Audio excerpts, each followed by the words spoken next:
Oh, it is Sunday morning at 7:20 a.m. This is Run Street Day 625. I am closing out week 8 of half marathon training. I have 11 miles today. Goal pace 9:45 or under. This could be a nice little cool one. It's 54 degrees right now. Let's make it a good one. I may put a jacket on. All right, let's go.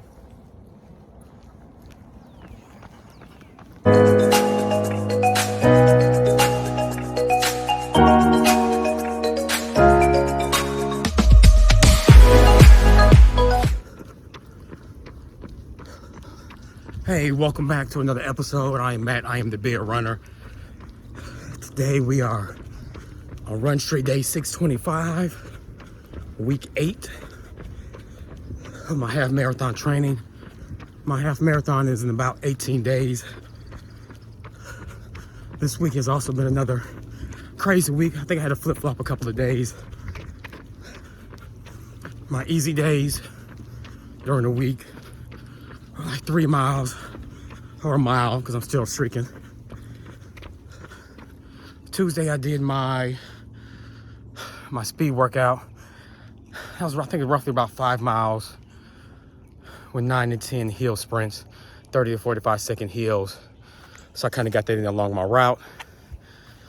And then Thursday was my tempo run, 5 miles. I think it's what I came up with, 5 or 6 miles. The workout was 3 by 2 mile repeats. The first mile was going to be about 10 seconds slower than the second mile. So I'm roughly aiming for 9:19 to 9:09. I think I was way beyond that, which you would think is a good thing, but sometimes just overworking the body too soon and doing too much can actually do more of a hindrance than anything else. And we'll maybe talk about that in another episode. But I am almost at 3 miles of my long run today, 11 miles. So let's see what we got going on today.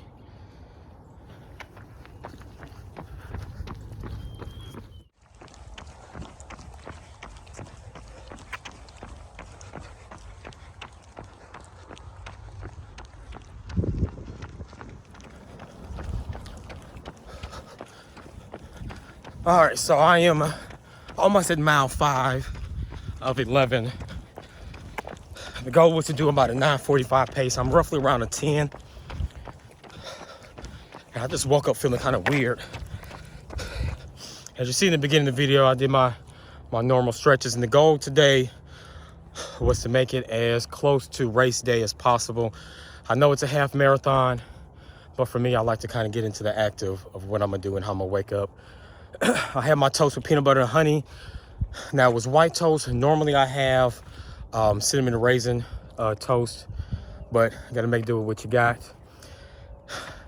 I have my ASICS G2 2000s on. I have my Injinji toe socks. I have my Zensah leg sleeves or calf sleeves. That for sure I'm aware on race day. Everything else is just kind of in the wind. I have my run gum, that's for sure. I don't have my nutrition. I don't have my hydration.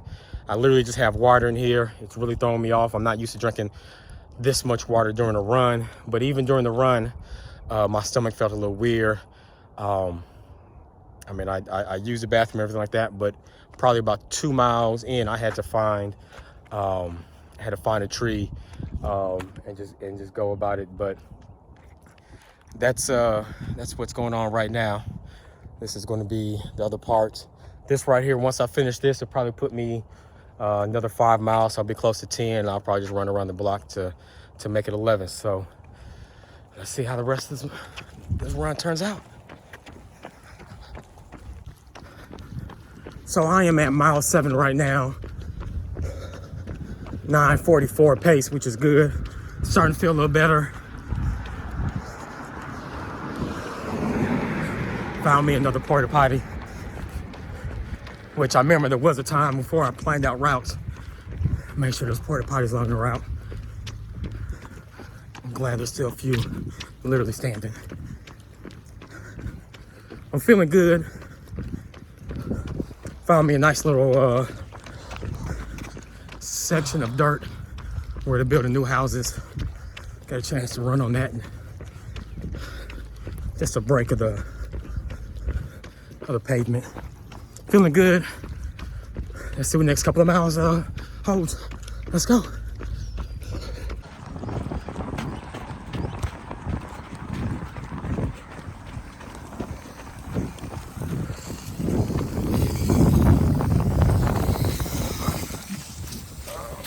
Oh shit.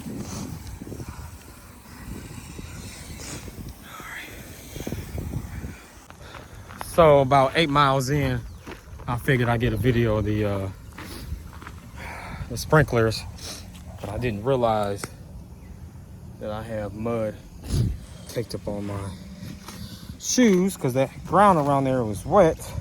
I didn't think the sprinklers came out that far. So now I'm over here trying to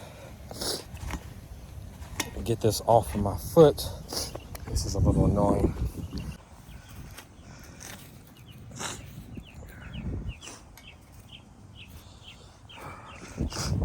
And when I looked at the bottom of it, of my shoes, there's all that gravel along with the mud. So this is going to be interesting.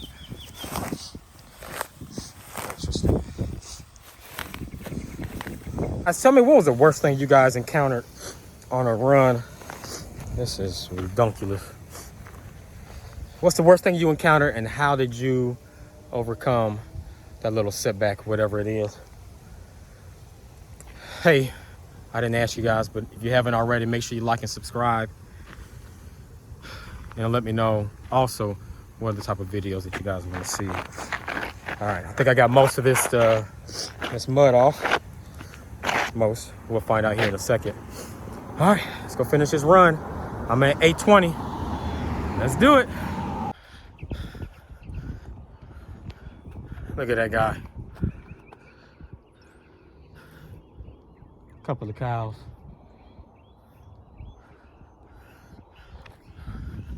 Starting to warm up. I'm sure it's probably about 56. Let's keep on going. All right, last couple of times I've come down this road, there's been a couple of ostriches that come along to the gate and try to race me.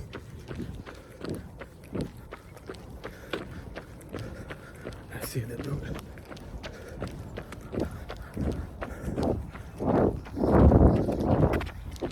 No, not today. You guys ain't feeling it. Oh well.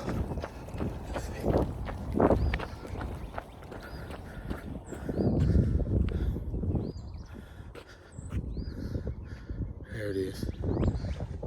There she go.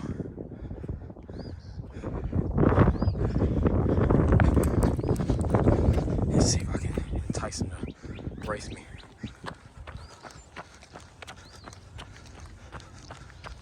No, not today. I'm not feeling it. That's all right.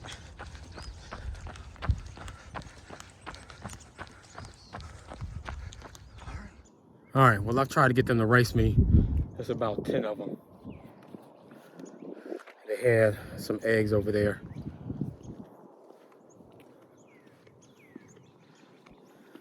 They're not there today.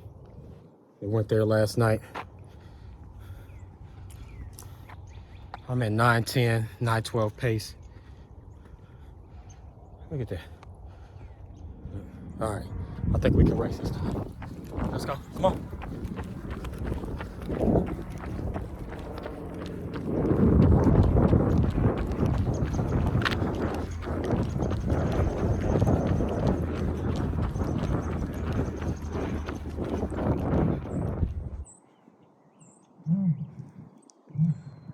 I don't know if y'all can hear that sound she's making. I think that means I'm getting close to some babies, because when the eggs were on the other side, she was making that sound when I stopped to get video. Lucky for me, there's a fence and they're flightless birds, so I'm all gravy. Look at it. A couple of cows over there. I think the darker ones are the boys. I'm not 100% sure.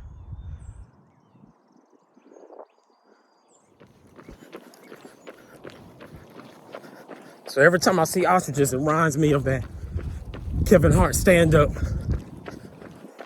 When he's talking about his buddy who threw a pin at the ostrich. I look out the passenger window. The ostrich was running 30 miles per hour beside the car. His body was still facing this way, but his head was still like...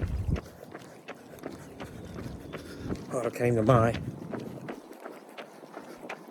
I did do a little research on ostriches because I figured, hey, why not, since I see them often on my runs.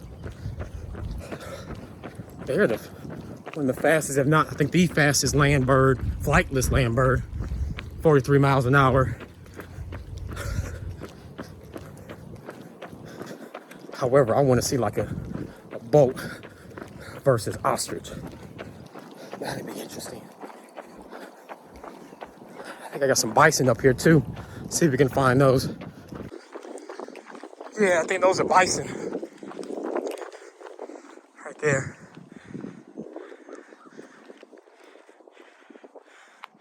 It's 1, 2, 1, 2. There's another one over there somewhere. I'm counting 3, 4, 5, 6, 7, 8, 9. So at least 9 as well. They don't get no closer than this guy right here, which is good, I guess. I'm gonna do some research on some bison later. See what I find out. Jesus Christ, this is the Magic Kingdom. Oh, there's deer over there. That's a big one. Look how big is that? Probably can't see. Well, as you can tell, there's never a dull moment here when I run in some of these back roads here in Texas. I'm at 9:37 miles at a 9:44 pace, so I'm doing good. It's starting to pick up, but it's all right. I'm listening to my body, and I'm responding accordingly. I feel good about it. All right, let's finish out this run.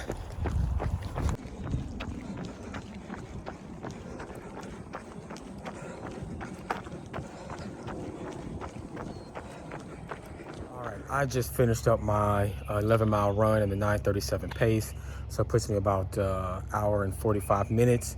2 more extra miles will put me just slightly over 2 hour and a half, but I am confident I can get close to that goal of 1:53, or at least maintain a consistent or a sub 2 hour half.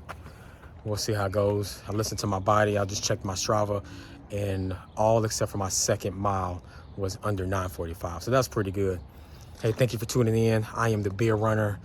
Make sure you like and subscribe, share with all your family and friends. Why don't you check out some of my other videos I'm gonna have listed. Definitely let me know what you'd like to see next. Also, please let me know in the comments below what are some of the setbacks that you encounter in some of your runs and how you overcome it. Let's all learn from each other. Until then, let's get it.